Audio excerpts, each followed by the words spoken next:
moments over monuments. Is this about walking with God, Father, Son, Spirit? Or is this about getting something out of our walk? God never intended for his sacredness to be an act of idolization. Because there is a two difference between sacred and idols. Okay. Yeah, unpack that, my love. So today we wanted to talk about moments over monuments. And where does that line originate from? I don't think we came up with it. I tried Googling it and I couldn't find it. So it's ours. Let's not do that because I don't know if we can get sued or something.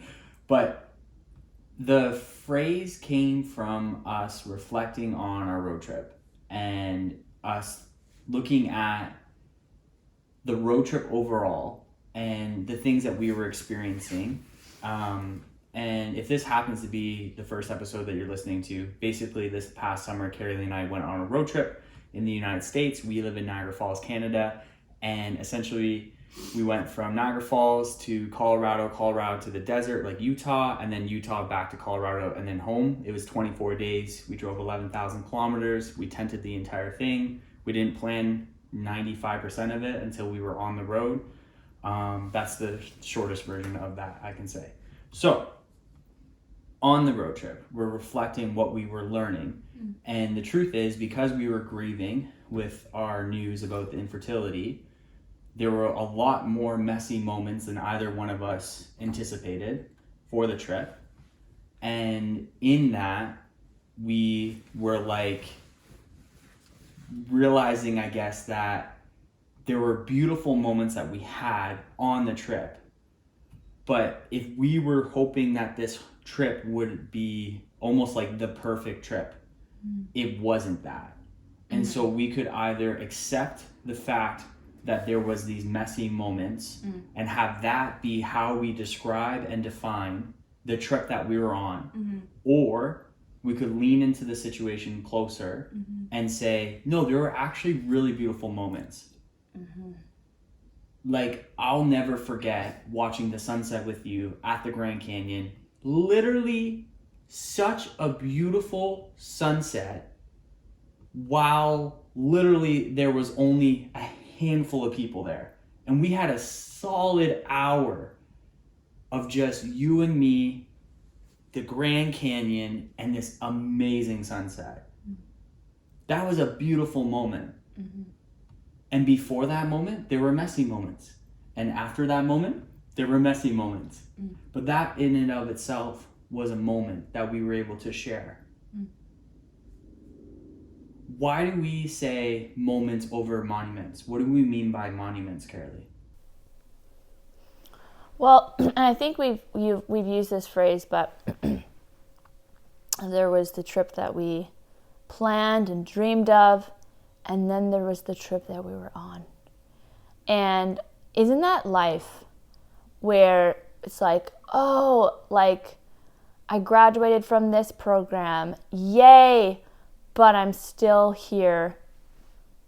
And, you know, and that's been kind of like our journey, but I'm still here. Or, oh, you know, I had a lot of dreams leading up to that monument or leading up around that monument, right? And so those are great moments to live for, right? Like, there's nothing wrong with championships. There's nothing wrong with being in a crowd cheering on a team. But I think when you put the emphasis on the win and the lose, and that's it, then it's like, oh, but I've been training for this for so long, and I've sacrificed so much. I'm just gonna like not take the time to reflect on that and where this has led me, whether it's led me to the thing that I actually wanted to begin with. I'm just gonna totally disregard it. So I think we, I say that a lot, and I should emphasize, I'm talking about a Western kind of way of looking at things. And there's other ways of looking at things. But from my perspective on society, my Western worldview, that's what I have seen, is this repetition pattern of, oh, just move on. You didn't get the win? It's okay. You'll get a win another time. Oh, you'll win some, you'll lose some. Don't worry about it. It's like, wait a minute. So you're telling me to move on from something I've literally sacrificed for. Many, many sacrifices. And we're just going to move on from that. Or you get the monument, and those who have the monument, what do they say? 2 words, baby. What's next? Yup. Gratification, satisfaction. No, wait. Yes, Jeremy. Wait. That was awesome. That was like the build up, the moment. We're about to have it. She's saying something that could be on a TED Talk. That was awesome. Okay, sorry, say it again. No, I meant to say, the difference of like the success, right? And No, you used the right word. The moment of gratification. There you go. Sorry, say that again. The gratification and the decay rate of that. Ooh. Right? It's like I get to that point, it's awesome, my dopamine's up, I'm living life, let's go. And then to some, that takes them, 10 years. And to some, that only lasts for seconds. Dude, you can't live on a dopamine high. Impossible. It's not sustainable. Our bodies will literally shut down. Yep. Neurologically, we will shut down. Yep. If we only, that's why adrenaline is such a beautiful and necessary gift. But you can't live on adrenaline. You will literally die. I love that. You said the growth, the rate. You said something. The rate. The gratification. The decay rate of gratification. Decay rate. Okay, say more of that. Well, just like you said, right? It's like, okay, so a decay rate of technology is maybe different. Like a computer is different than a cell phone. Okay. So to a person, their decay rate of their success and their gratification and their positive way of thinking could be a different decay rate than the person next to them. Yeah. Right? Because we're wired differently. 100. So then what is success? Perfect. Question. Right? Then what is success? Then what are people living for? You can't live for the monument. Because even when you get it, it won't sustain you. So then what is our aim, is what you're asking. And I don't think that inherently that is a person problem. I think that is a systems problem, because in some ways or another, have we not raised the next generation like that? In our schools, in our sports teams, in when we go to post-secondary, it's that next big thing. It's making a name for yourself.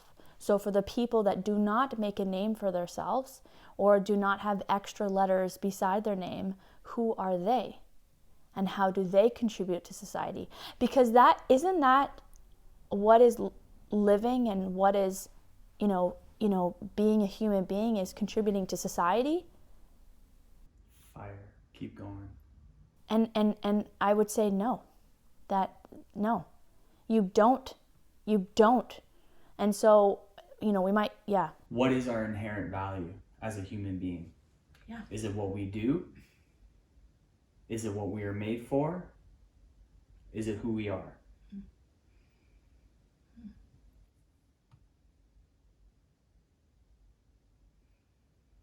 Wow. That's really powerful. Okay, so I'm in a role, I serve in a role, multiple roles, and then I lose that role. But who am I? Yeah. Because I've been in that role for so long. This is what I've known, and I love doing it, and it's so good. But then I've actually realized that my whole identity has been wrapped up in this one pursuit. Temporary gain. And don't we see that? We're entering a season of, holidays and stuff in these movies. The morals of those stories, I can't think of something right now, like a specific movie. But I would say, like, there's some movies out there that say the moral of, Scrooge. Yeah, that classic Scrooge, right? Where it's like, he wrapped himself up with money and he missed out on family. And so he had to be visited by 3 different ghosts to get it across from him that he was missing the very thing that, is living in amongst his life. Mm. And so I think, yeah. I want to go back to something you said. You said the environment that we're in has a significant contribution to why we want to live for the monument. Because this is why I love, like, whatever, I don't care, it's not a video. This is something I love about you, is your take on things and your perspective on things is so different than me. You have such a broader view than I would. Because for me, where my mind goes is immediately, I don't think this is right or wrong, I think both coexist. Right. But where my mind goes is, I think about how we live for the moments, or the monuments, sorry, and how that's such an individual pursuit for gratification, and the ways in which, like, who told you that? Like, who said this to you? And how there's, like, that individual journey towards, like, the hero's journey, right? That's an archetypal story that's been told for thousands of years. There's this story of the hero's journey. And so my head goes super individual. But then your mind goes into the broader, the micro, meso, and macro perspective, and how the ecosystem of our life contributes to the things that we desire. Which I want us to kind of go there and to say that what we bring in has an effect of what we want out of life. And so what stories are we listening to? What narratives are we believing, not just about ourselves, but what narratives are we ourselves gravitating towards? And you think about that in the lens of the church, because this is where my mind goes. And it's like, what stories are we celebrating in the church? How often do we celebrate the impact, the efficiency, the influence, the power? How often do we celebrate the power over the person? And we wonder why so many of us, myself included, struggle with the aim towards the monument. So yet when you go into the gospel and you read Jesus' story, there are absolutely significant moments in the gospel. And yet there isn't any that was allowed to be monumized. Let me be clear what I mean by that. Actually, this is so good. Okay, so I'll determine that. Okay. So, and this time I actually know the story pretty well. Jesus is with his inner crew, and they go up a mountain. And on the mountain, if you're looking it up on Google, just type in Mountain of Transfiguration. That's the story. He goes to, it's near the end of the gospel. He's getting closer to the cross. Things are happening. There's a lot of significant things that, this is not a New Testament lesson, so I'm just not going to go there. There's a lot of significant things that are happening in this moment. Jesus is there. He goes and into his glorified state, and he has a conversation with Moses and Elijah. There's reasons for that. This is not a sermon. I'm not going to go there. The point is, Peter, James, and John have this spectacular window into who this man is. God, the Father, speaks over the Son after the moment and says, this is my Son. Listen to his ways. Like, listen to him. And immediately, I believe it's Peter, says, Master, do you want us to put up a tent? One for you, one for Moses, and one for Elijah. And it's amazing because that's the right response. Because, I promise this is getting there.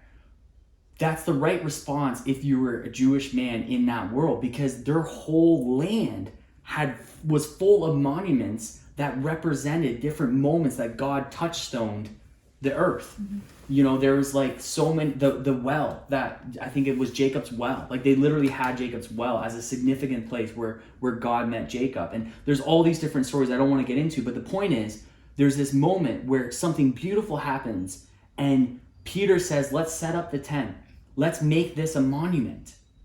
Let's make this a monument. This is a significant moment, Jesus.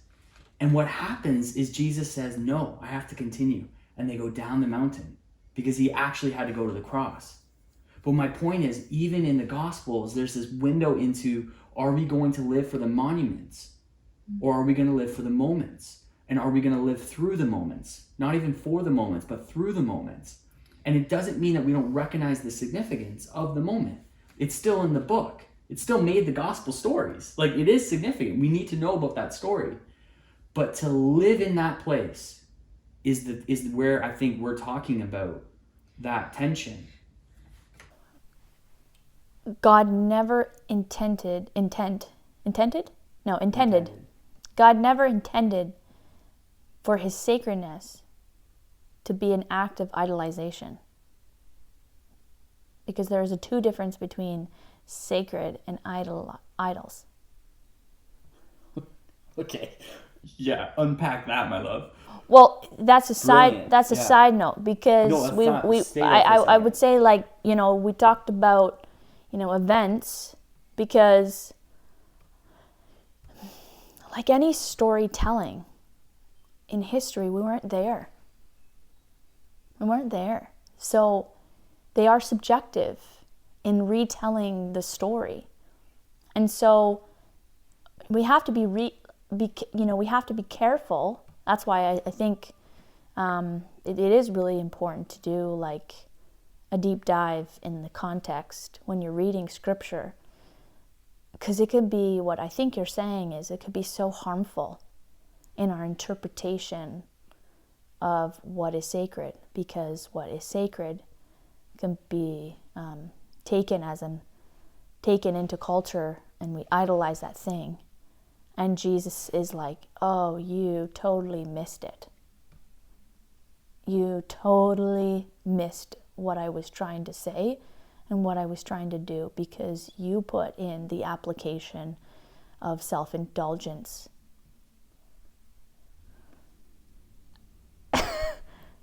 Time and time. Again, is that not the Israel story? Is that not what Jesus came to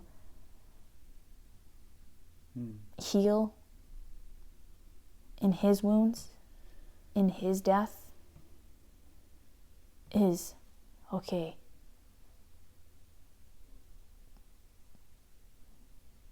you were expecting a king, you were expecting a soldier, and here I am, in a virgin birth, in a manger filled with literal poo. Like, no one was expecting that.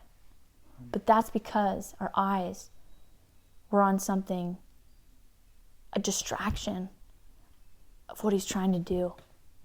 This is so good. And I think when we talk about moments, and I'm cultivating us, it's like we're looking at the mountain. It's like, what about the valley right here? Mm-hmm.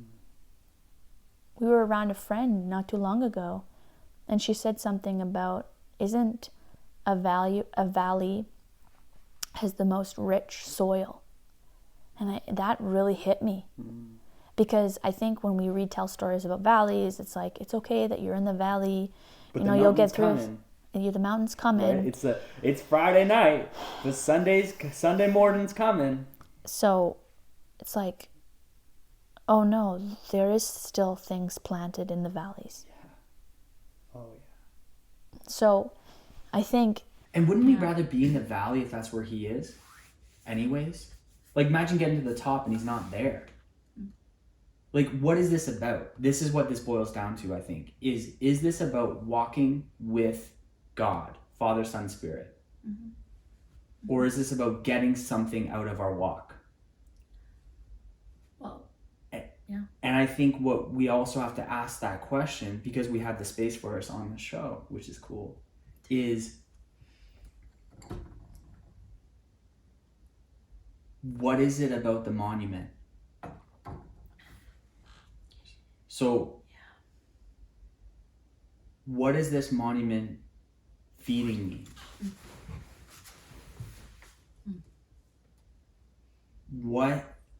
How is this filling a need that I have? Is it telling me that I'm significant? Is it telling me that I matter? Is it telling me that I belong? Is it telling me that I transcend, right? This moment, this monument that has happened, this will be remembered for the ages. So is it about legacy? Is it about inheritance? Is it about worth? And again, I'm not saying it's probably about all of those things and more. But I think being able to sit down and to process that with God and say, Lord, what is the monument of my life? Is it being a mother? And is it because I maybe had a bad mom? So now I want to fill the void that I had in my life so that my child doesn't have to have that same void in hers or theirs? So I think, again, I'm not thinking about anyone in particular or anything like that. I'm just saying, I think we got to sit with that and say, what is it about the monuments? What is the monument in my life? What is it feeding me? And where's God meeting me in this? Because God is a gentle, like God meets us in gentleness and kindness. And he allows us to be exposed in these things so that he can restore these parts of our hearts. So that way we can celebrate the God on the mountain while also with joy walk down into the valley. It's both. It's not one or the other.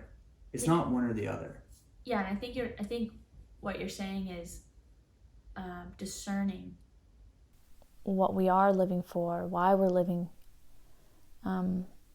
for it, and the whole culture around calling and purpose. Mm-hmm. Because I think we do things and do for sometimes out of a place of harm, out of a place of need, out of a place of wounds, out of a place of assumption, and bias and prejudice. And so I think it's really important, as you're saying, what does wisdom look like? And it looks like discerning and having that self-reflection. And I think, we've talked about it before, that we live in a very fast-paced culture, and we talked about practices last episode about just the importance. If I were to synthesize that talk, it was like the importance of slowing down. It does something to our biological senses. It's not just slowing down for the purposes of getting a better plan out of your purpose. It's actually trying to tie something. tie you to something that's greater and deeper than what you can physically see with your eyes. And so I think it's also going back to the whole, moments that we're living in and that we're in. It's like, okay, well then what is the definition of hope anyways? If we say we're hoping for the best, hoping is not in the things that are what you can see. It is the things that you cannot see.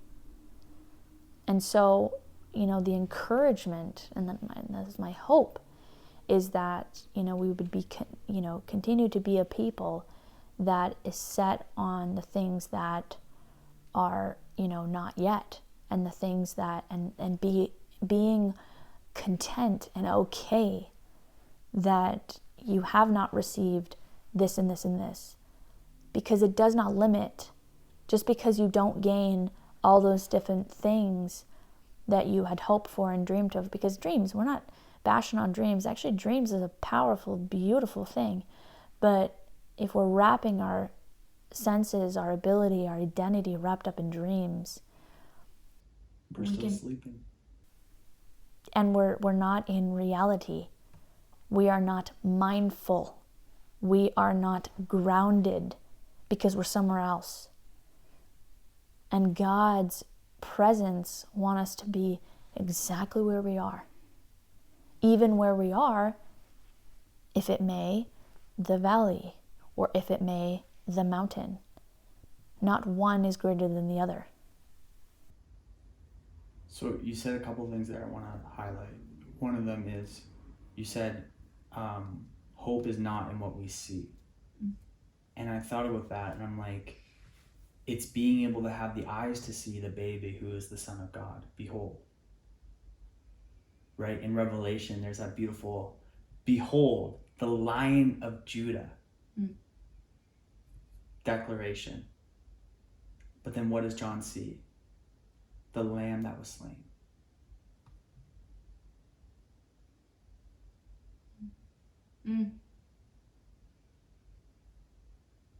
Jesus on the cross. What do we see? What do we see? We have to see the unseen.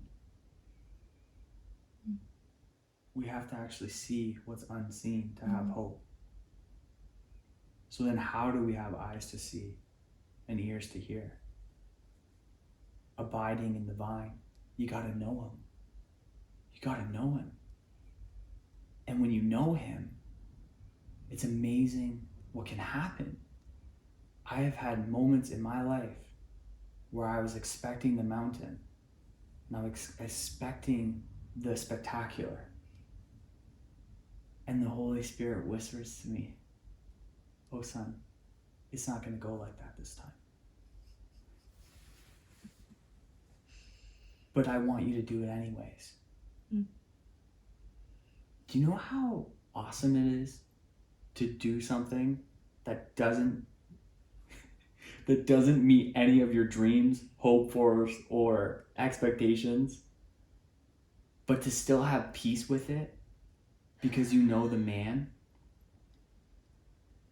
because you're walking with the shepherd? He cares for his sheep. He cares for his sheep. And I wonder how many people are listening to this, like ourselves, who are in that place of looking for the mountain. We're using the word mountain, but it's the same word for like monument, as in this analogy that we're using. But how many of us are looking for the mountaintop experiences as our way of feeding and filling something? And God loves us way too much to give us the mountain when it is for that.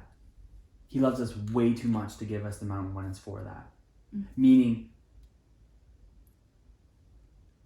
it doesn't mean, how do I say that? Do you know what I'm trying to say? Well, isn't that what he did to Moses at the end of Deuteronomy? He was like showing him the promised land, from the mountain.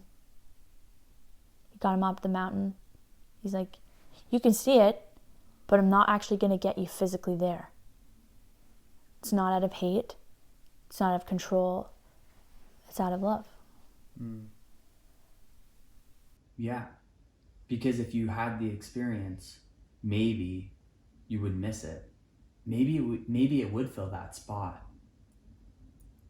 And that's the problem.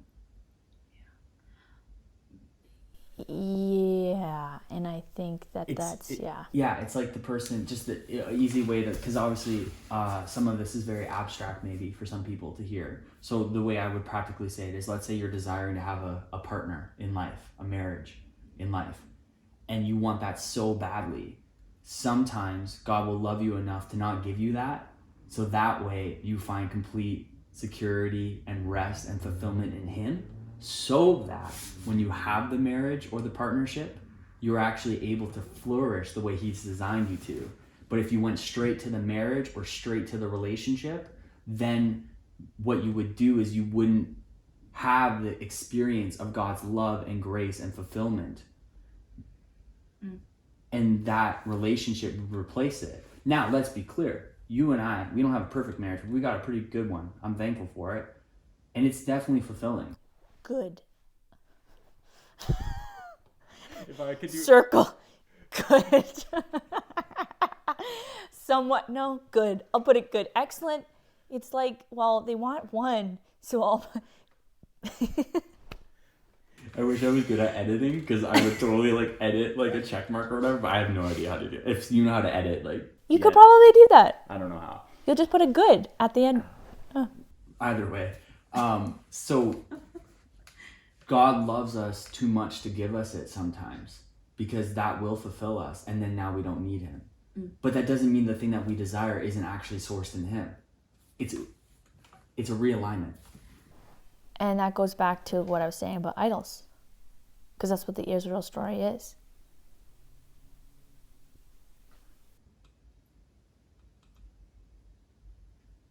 The thing that we're looking for from the idols of our life are not wrong. The source in which we're trying to find it in is. That's wild. Because how many of us, myself included, have an image of God that says the desires are carnal and flesh and deathly and evil and wrong, get rid of them, and give your life to Jesus, so that you can live this like pious life that's detached from every desire you ever had? That's not the gospel. The desires of our heart in right alignment with, what is the prayer of the people? Like, we're literally going to talk about this tonight with our house church. Thy will be done. It's having your desire aligned with God's desire, which is the original desire that He gave you. It just gets messy because life is messy. We get caught in the weeds. We get caught in the monsters in the woods. Like, there's so many challenges. There's so many things that can happen that can distort us and distract us and distance us, and all those different things that can happen. And yet the Lord, He's there, watching, waiting, wooing. Yeah, and that wooing can get displaced and almost, I would say even ignored, when we're getting wooed by other things that are not from Him. Bingo. In place of Him. And I think that's been my journey. And living on that dopamine and then not realizing, oh, I am not centered on the one. I have not been centered on the one. Because although He provides these good things, these are good things. These are beautiful things. But I've made these things in replacement of Him. So good. It's funny because you think about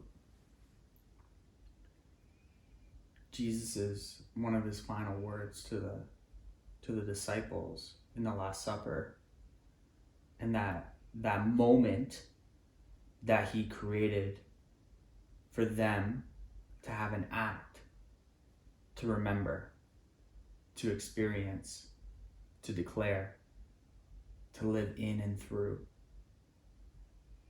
Communion, the bread, the wine.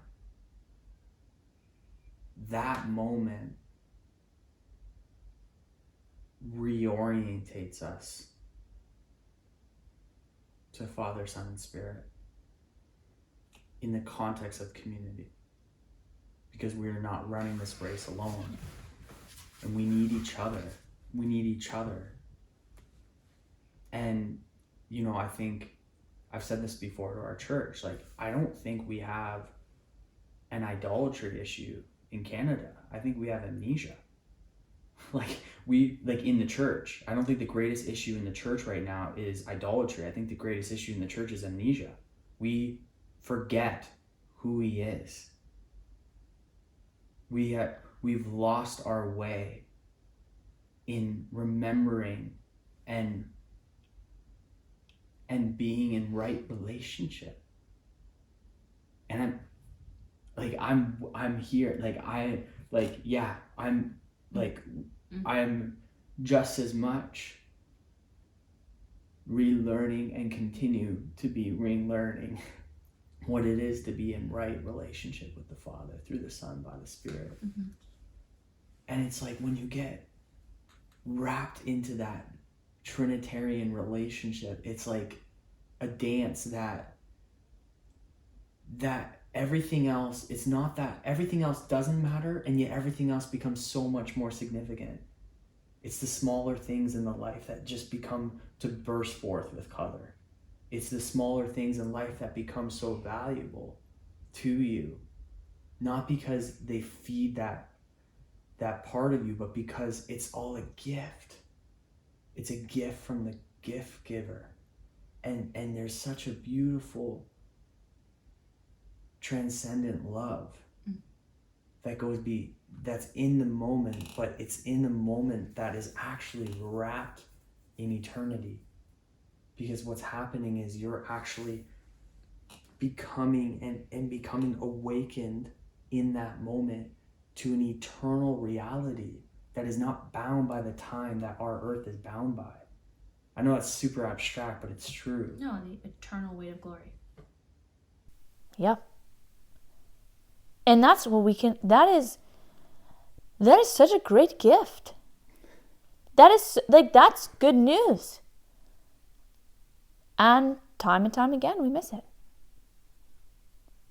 And it's such a beautiful thing, because there's in the Psalms, I believe, and Peter, I think another place it talks about the flowers are there, grass is there, but it has that decay rate. It will die one day. It will pass away. Mm-hmm.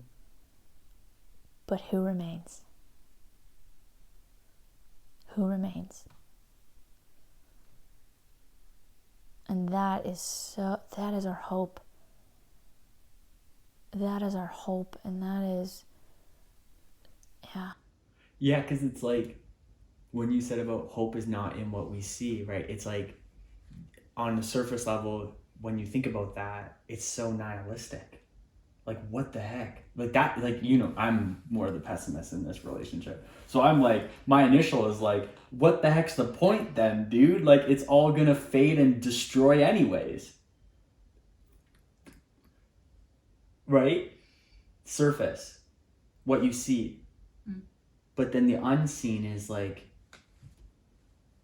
yeah, he made that flower for us to delight in this moment anyways.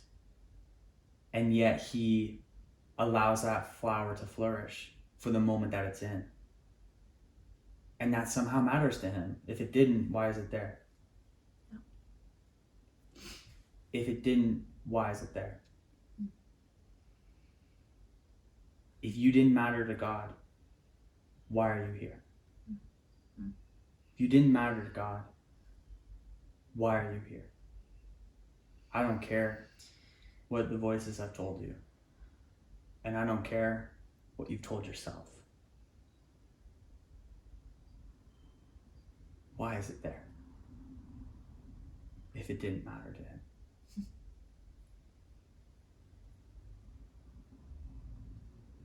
We matter to him.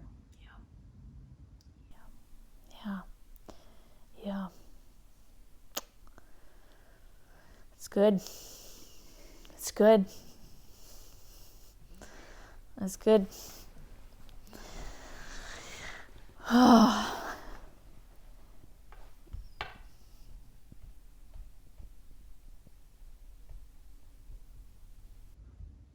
Where do we go from here, dude? It's cool, right? Like, it's just so good. It's so, like, it's just so refreshing. The gospel is so refreshing. Like, honestly, dude, I don't care if this is on video. Like, I don't care if 5 people watch this. I literally could care less. Like, the gospel is so refreshing. He is so good. He's so worthy. He's so enough. And yet, I am like so quick to forget all of that. For what? And yet, even in that what, he's like, while you're still sinners, I died for you. I already made up my mind. Doesn't matter if you're just playing catch up. Like, we're just playing catch up to where he already is in his perspective of us. And then scriptures is like, hey, you think you're bad? Let me show you the people of God. We've got drunks, we've got murderers, we've got adulterers, we've got literally like genocide fulfilling people. Like, wild. And he doesn't say any of that's good. Okay, let's be very clear. He has got really clear, he has a name for it. Like, there is sin, there is evil, there is injustice. He hears the cry of those who are oppressed. Let's be clear. And yet he still loves us. Mercy triumphs over judgment. And we are the people that are called under that. Not for just others, but for ourselves. Forgive us of our debt as we forgive those who forgive. You know it? Forgive us those trespasses. As we forgive those who trespass against us. Whew. Saved it. Sunday school paid off. Good thing we don't play sports. What's the connection to sports? I just thought of it. Oh, okay. How do we close this envelope, love? I think if you're listening to this, there's obviously a lot of layers to this. Yeah. But you know, the hope is that this would be encouraging in so many different ways. Whether you are living for that monument right now in your life, you're waiting for that one thing, and yet let's take a pause and reflect on where he has had you and where he has you now, and acknowledging that we are on this journey, and that when, you know, we may not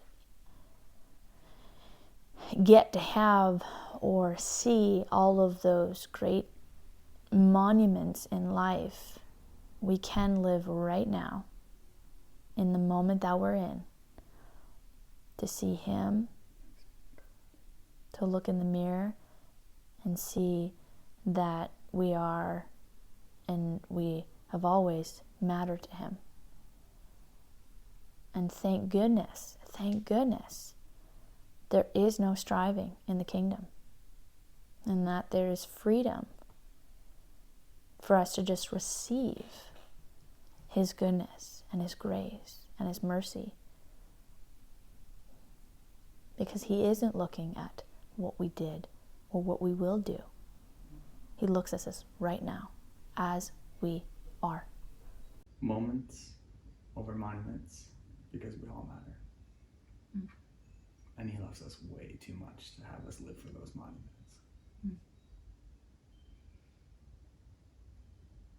Thank you for taking the time to listen to this discussion. And we hope that you, in this podcast, would find it encouraging. And yeah. Until the next one. Peace.